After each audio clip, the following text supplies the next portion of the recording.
Hi guys, অনেক দিন পর আবার তোমাদেরকে ভিডিও দেব এসছি। শরীরটা ভালো ছিল না, তাই ভিডিও করতে পারিনি। এই তো আমার বাবা। চলো আজকে দুপুরে কি কি লাঞ্চ করেছি।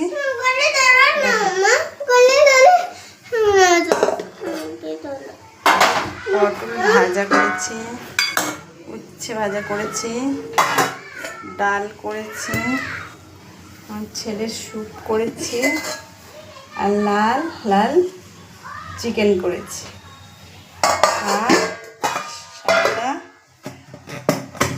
ভাত। এই হলো আজকে দুপুরে লাঞ্চের মেনু। Bye bye. বলো, তুমি কিছু বলবে? Bye bye. লাইক করছি।